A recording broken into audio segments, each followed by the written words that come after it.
Урматтуу баш прокурор, айтсаңыз, мына азыр бизде токтомдун долбоору турат. Президенттин экс-президенттиге макамын алып салуу боюнча. Bunun kesepеттери кандай болот ушу макам алгандан кийин? Туура суроо болду, Анвар Артыкович. Мыйзам талаасында иш алып барабыз. Биз жазык процесстик кодекстин чегинде иш алып барабыз. Эгерде ошол токтом кабыл алып экс-президенттин статусу алынатыган болсо, тергөө органына чакырылат. Көрсөтмө берүүгө ал киши мыйзам боюнча көрсөтмө берүүгө да укугусу бар, көрсөтмө бербегенге да акысы бар.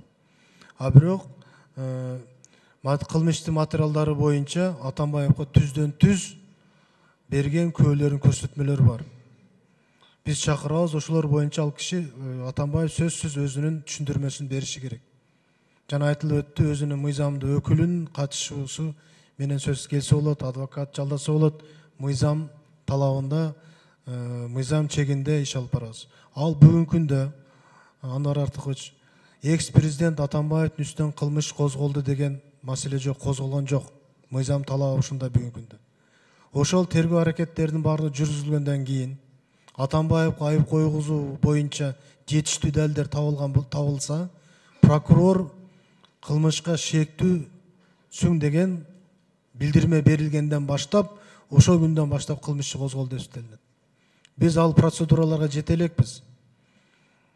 Мен тактап алайын. Экс-президенттин башка льготтары да бар да, охрана деген башка. Ошолор эмне болот деп атам, ушу бардыгын айтып берсеңиз. Бул кепилдик мыйзам боюнча ал жерде көрсөтүлгөн өзүнүн жеңилдиктери соттун мына мыйзамдын талабында турат. Чечиминин күчүнө кирген чечим негизинде бардык кепилдиктери алынат деп турат. Анда мага ушул логиканы түшүндүрүп бериңизчи.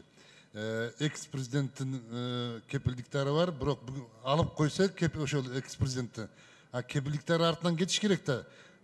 Бирок мыйзамда жазып турат, соттун чечими чыкмаганга чейин алганга эч кимдин укугу жок деп.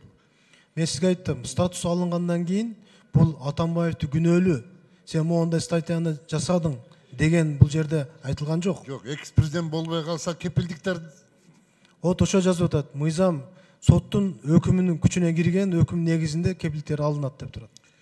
Жакшы, муну сиңер түшүп калды, эртең ушул вопрос чыкпасын да.